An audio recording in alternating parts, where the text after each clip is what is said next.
किसी जंगल में एक शेर रहता था। उसका नाम शेर सिंह था। जंगल में कई जानवर रहते थे।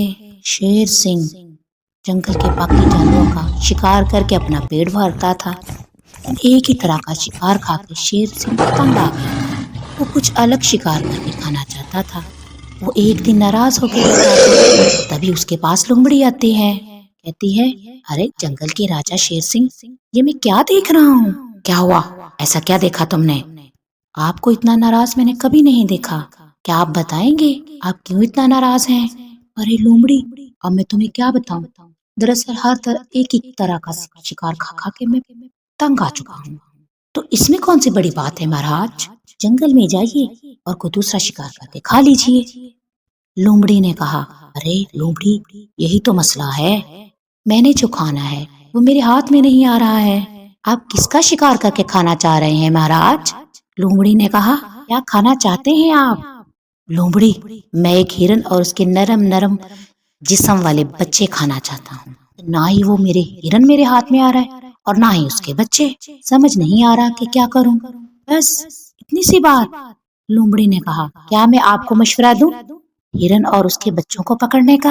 हाँ हाँ, इसीलिए तो तुम्हें सब बता रहा हूँ। जल्दी से बताओ मैं क्या करूं? शेर ने कहा, ठीक है महाराज, मैं आपको बता दूंगा, लेकिन मुझे बताएं मुझे क्या मिलेगा इसके बदले में? अरे तुम बताओ तुम्हें क्या चाहिए? शेर ने गुस्से से कहा, आप जब भी उस हिरन और उसके बच्चों का शिकार करेंगे, मुझे बस एक बच्चा उसका एक में से निकाल के मुझे बच्चा एक खाने को दे दीजिएगा। बस इतनी सी बात। मुझे मंजूर है, शेर ने कहा। आपको वहाँ दूर नदी के पास जाना होगा। वहाँ फूलों का एक बाग है। वहाँ एक हिरन अपने दो बच्चों के साथ रहती है और तभी जाके आप उसको पकड़ लीजिए। ये सुनकर शेर सिंह फौरन नदी की तरफ चल पड़ता है। वो कुछ ही देर में नदी के पास पहुंचता है। उसे पेड़ पौधे और फूल लगे हुए तक की तरफ नजर आ पड़ती है। वो हिरन जल्दी से वहां जाकर हिरन और उसके दो बच्चे का इंतजार करने लगता है। थोड़ी ही देर में हिरन अपने दो बच्चों को लेके वहां आ जाती है। तभी हिरन शेर के पंजों के निशान देख के वहीं रुक जाती है। वो समझ जाती है कि कोई उसके घर के अंदर गया है, लेकिन वो बाहर वापस नहीं आया। हिरन को खतरे का अंदाजा हो जाता है। तभी एक बच्चा उससे पूछता है, हाँ माँ, हम बाहर क्यों खड़े हैं? हम अंदर क्यों नहीं जा रहे? जल्दी चलो ना, मुझे बहुत जोर से भूख लगी है। चलते हैं बेटा, लेकिन थोड़ी देर तक। हिरन ने बच्चे को जवाब दिया। हिरन दोनों बच्चों को एक महफूज जगह पे रख कर वापस आती है।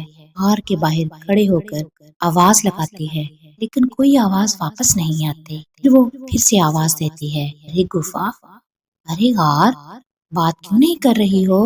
रोज तो मुझे बड़ा खुशामदीद कहती थी, लेकिन आज क्या हुआ? उस कहती थी, आओ हिरन, मेरे पास आओ। फिर भी गार से कोई आवाज नहीं आती। इधर गार के अंदर बैठा शेर सिंह सोचता है, क्या वाकई ये गार इससे बातें करती होगी? मैं इस हिरन के साथ बात नहीं करूंगा तो ये चली जाएगी, अंदर भी नहीं आएगी। मुझे इसके साथ बात करनी पड़ेगी। तभी शेर सिंह कहता है, हिरन, तुम आ गई, अब जल्दी से अंदर आ जाओ। अंधेरा हो गया है और बाहर खतरा है, अंदर आ जाओ। आवाज सुनते ही हिरन वहां से भाग जाती है, अपने बच्चों को लेके दूर चली जाती है और मुस्कुरा के कहती है, अच्छा हुआ मैंने वक्त पे ही चालाकी दिखाई, ना आज मेरे साथ मेरे बच्चों की भी जान चली जाती। तो शेर सिंह थोड़ी देर बाद गार से बाहर आता है, लेकिन उसे कोई दिखाई नहीं देता। तो वो समझ जाता है कि उस हिरन ने उसे बेवकूफ बनाया है, भाग गया।